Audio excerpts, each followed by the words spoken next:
ஓம் சாந்தி. 7/4/2026 வாணி தரும் வசந்தம். இனிமையான குழந்தைகளே, நேரம் கிடைக்கும் பொழுதெல்லாம் ஏகாந்தத்தில் அமர்ந்து உண்மையான நாயகனை நினைவு செய்யுங்கள். ஏனெனில் நினைவின் மூலம்தான் சொர்க்கத்தின் ராஜ்யம் கிடைக்கும்.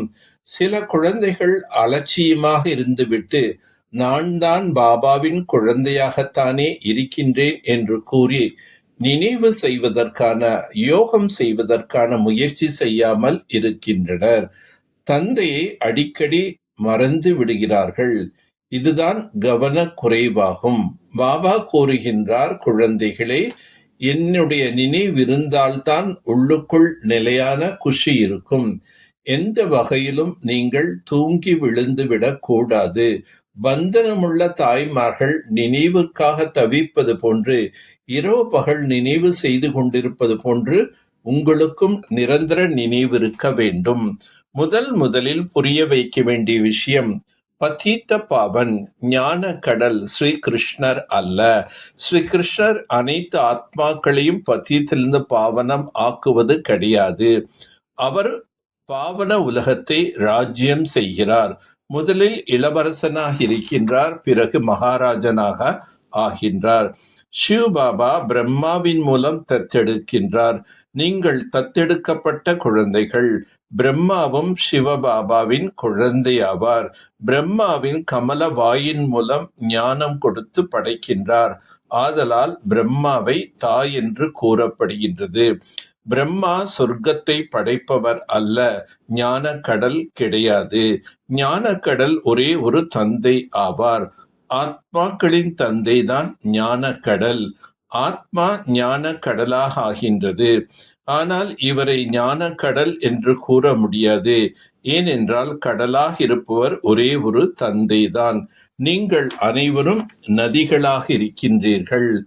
நீங்கள் ஞான நதியாக இருக்கின்றீர்கள். கல்கத்தாவில் பிரம்மபுத்திரா நதி மிக பெரியதாக இருக்கின்றது.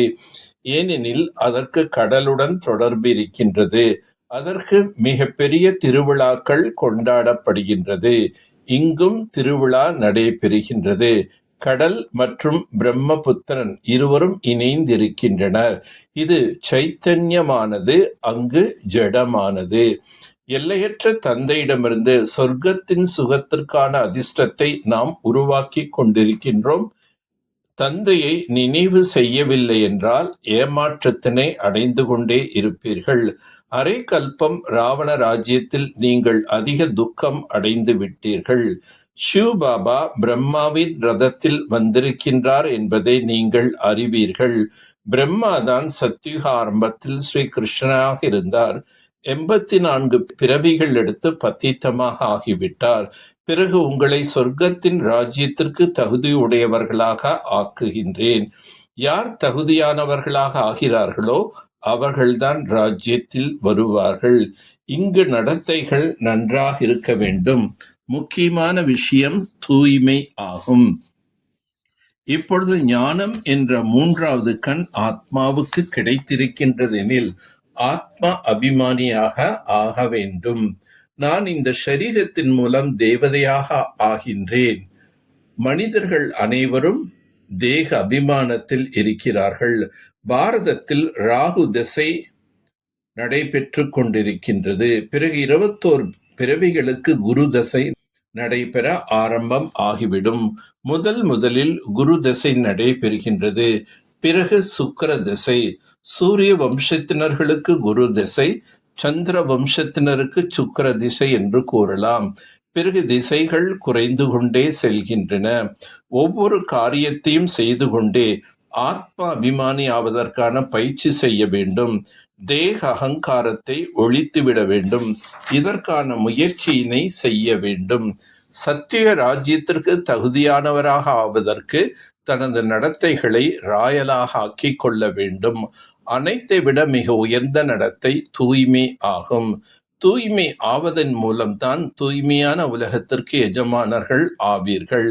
செய்பவரும் செய்விப்பவருமான நினைவின் மூலம் சகஜ யோகத்தின் அனுபவம் செய்விக்கக்கூடிய வெற்றி மூர்த்தி ஆவீர்களாக. எந்த ஒரு காரியத்தை செய்கையிலும் இந்த காரியத்திற்கு கருவியாக ஆக்கக்கூடிய முதுகெலும்பு யார் என்றே இந்த நினைவிருக்கட்டும்.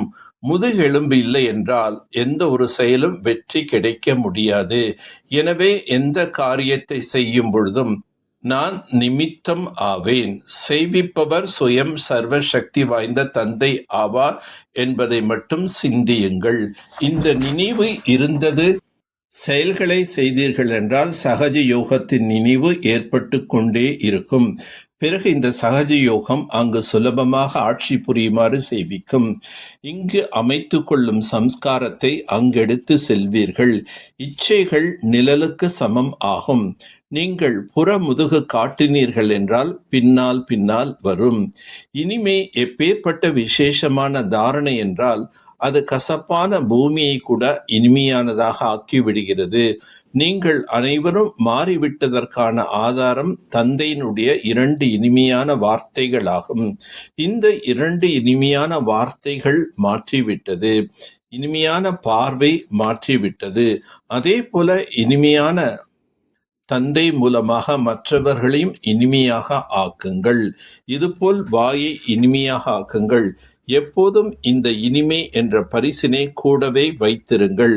இதன் மூலமாகத்தான் எப்பொழுதும் இனிமையாக இருப்பீர்கள் மற்றும் இனிமையாக ஆக்குவீர்கள். நல்லது. ஓம் சாந்தி, ஓம் சாந்தி, ஓம் சாந்தி.